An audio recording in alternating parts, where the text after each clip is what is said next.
राजा पृथु ने पूछा कि हे नारद जी, भीष्म पंचक का जो व्रत है भगवान को अत्यंत प्रिय है, किस कारण प्रसिद्ध हुआ? तब नारद जी ने कहा कि हे राजन, यह एक अनादिकाल से है, परंतु बीच में यह लुप्त हो गया था। और यह कैसे प्रसिद्ध हुआ, सो कथा सुनो। श्री कृष्ण जी ने भीष्म जी को यह व्रत बतलाया था और उन्हीं ने सर्वप्रथम इसे किया था। इसी कारण इसको जो है भीष्म पंचक व्रत कहते हैं और इसीलिए यह भीष्म पंचक नाम से प्रसिद्ध हुआ। हे राजा पृथु, महाभारत युद्ध से पहले पांडवों की ओर से जब भगवान श्री कृष्ण कौरवों को समझाने के लिए गए तो सर्वप्रथम वह विदुर जी के पास पहुंचे। विदुर जी ने उनका अत्यंत आदर सत्कार किया। तत्पश्चात श्री कृष्ण जी भीष्म जी के पास गए। वहां जाकर उन्होंने कुशल क्षेम पूछने के बाद श्री कृष्ण जी ने अपने आने का संपूर्ण वृत्तांत उनको बतलाया। तब भीष्म जी कहने लगे कि भगवान, तीनों लोगों के स्वामी होते हुए आप केवल पांडवों की ओर से दूत बनकर क्यों आए हैं? तब पांडवों के प्रति इतना प्रेम होने का क्या कारण है? तीनों लोग आपके वश में हैं, तब पांडवों ने ऐसा कौन सा व्रत तप किया है, कौन सा यज्ञ किया है, अथवा उनके पास ऐसी कौन सा वशीकरण मंत्र है जिसके कारण आप उनके वश में हैं? तब श्री कृष्ण भगवान मुस्कुराकर बोले कि हे गंगा पुत्र, यद्यपि यह बात अत्यंत गोपनीय है, अत्यंत गुप्त है, तथापि मैं तुमसे बतलाता हूं।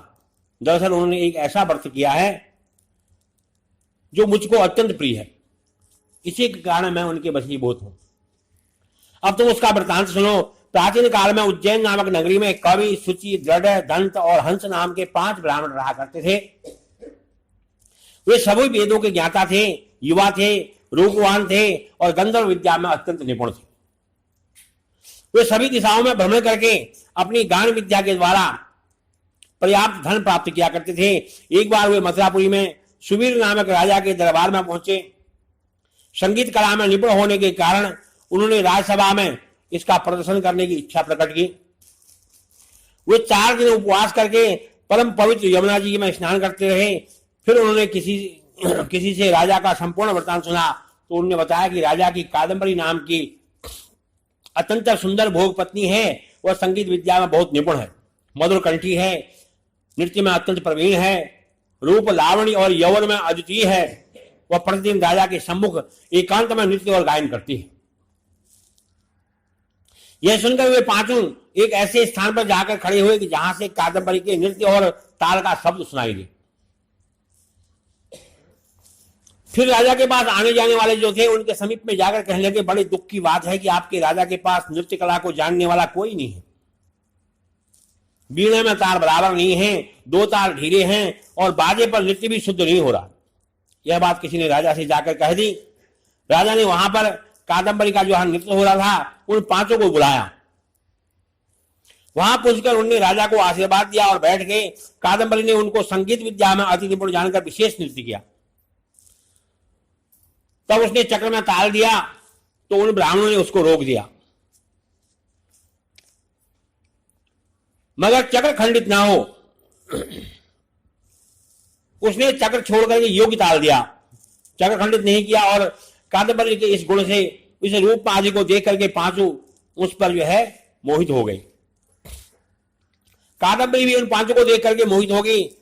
उसने रात्रि के समय उन 5 को देख करके रात्रि के समय गुप्त रूप से अपनी एक सहेली के हाथ उन 5 को एक संदेश भेजा कि तुम में से एक एक प्रतिदिन नगर के उत्तर की ओर यमुना नदी के तट पर समीप लताओं से जो घिरा निर्जन अत्यंत अनंत नामक तीर्थ है, वहां पर आकर के मेरे पास आकर के अपनी अपनी विद्या और अपने अपने गुण का प्रदर्शन करें।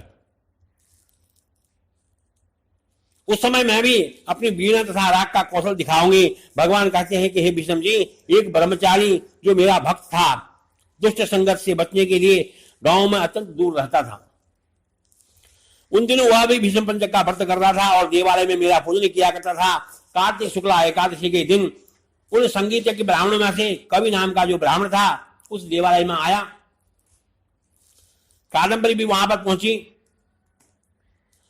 वहां मेरे भक्त ने जिस प्रकार पूजन किया, कवि नामक ब्राह्मण ने भी वैसा ही किया और उसके बाद वीणा लेकर के गायन प्रारंभ किया। मेरा भक्त क्योंकि अपने मन पर विजय प्राप्त कर चुका था, इस कारण उसके गायन को सुनकर के उसको क्रोध नहीं आया। कादंबरी और कवि समस्त रात्रि गायन करते रहे, नृत्य करते रहे। प्रातःकाल मुनि को गोबर का आचरण करते देख करके कवि ने भी वैसा ही किया। इसके बाद कादंबरी अपने महल में चली गई और मुनि की संगत से कारण कवि ने समस्त पाप जो दूर हो गए और अतः द्वादशी के दिन उसने अपना सारा द्रव्य दान करके विरक्त हो गया। दूसरे दिन शुचि नामक ब्राह्मण आया। उसने भी रात्रि भर कादंबरी के साथ नृत्य और गायन किया और मुनि की वहां पूजा करके गोमूत्र का आचमन किया। प्रातःकाल होते ही वह भी अपना द्रव्य आदि दान करके विरक्त हो गया। उसने निश्चय किया कि जिस प्रकार कादंबरी नृत्य गायन और रूप को देख करके मुनि का मन चलायमान नहीं हुआ, उसी प्रकार मुझे भी अपने मन को वश में करना चाहिए। और तीसरे दिन त्रयोदशी को दृढ़ नामक ब्राह्मण वहां पर आया कादंबरी से मिलने और समस्त रात नृत्य गायन किया और उसके बाद मुनि की भांति उसने गोदुग्ध का आचमन किया और फिर अब विरक्त होकर के वहां से चला गया। चतुर्दशी के दिन वहां पर दंत नामक ब्राह्मण आया। वह भी पूर्ववर्ती अपने भाइयों की तरह कादंबरी के साथ रात भर नृत्य और गायन किया और मुनि के से बचे हुए घी का पान किया और मन शुद्ध हो जाने के बाद विरक्त हो गया। सबसे अंत में अर्थात पूर्णिमा को दिन हंस नामक ब्राह्मण आया। मुनि को प्रणाम किया। यमुना में स्नान करके आंवले के वृक्ष के नीचे उसने श्राद्ध कर्म किया। भगवान कहते हैं कि हे भीष्म जी, कार्तिक मास में हमारा पूजन दान पूर्ण करने से करोड़ों यज्ञ के समान फल प्राप्त होते हैं। अतः हंस नामक वह ब्राह्मण सत्संग पूजन और मुनि के बचे हुए दही का पान करके वो भी विरक्त हो गया। अपना समस्त धन आदि दान करके तीर्थ यात्रा को चला गया। उधर राजा ने नित्य प्रति रात्रि में कादंबरी के मंदिर में जाने का समाचार पाया तो उसको महल में बंद कर दिया, जिससे वह मंदिर न जा सके। और कार्तिक मास में हमारे सामने नित्य गायन करने के कारण वह कादंबरी अगले जन्म में द्रौपदी हुई। हंस नामक जो ब्राह्मण था जिसने आंवले के वृक्ष के नीचे श्राद्ध आदि किया था वह युधिष्ठिर हुआ और एकादशी को जागरण करने के कारण कवि अर्जुन हुए, शुचि सहदेव हुए, दंत नकुल हुए और दृढ़ नाम वाला जो ब्राह्मण था वह पराक्रमी भीम हुआ। हे भीष्म जी, वस्तुतः इस व्रत के कारण ही मैं पांडवों की वशीभूत हूं। तुम्हारे द्वारा प्रारंभ किए जाने के कारण अब इस व्रत का नाम भीष्म पंचक व्रत के नाम से लोक प्रसिद्ध होगा। और इस व्रत की समाप्ति पर ब्राह्मणों को भोजन तथा यथाशक्ति दान दक्षिणा देनी चाहिए। ब्रह्मा जी ने कहा कि हे नारद जी, कार्तिक शुक्ला एकादशी को हरि प्रबोधिनी एकादशी कहते हैं। एकमात्र इस एकादशी का व्रत करने से बाद में यज्ञों से भी अधिक फल की प्राप्ति होती है। साथ ही अनेक जन्मों के पाप नष्ट हो जाते हैं।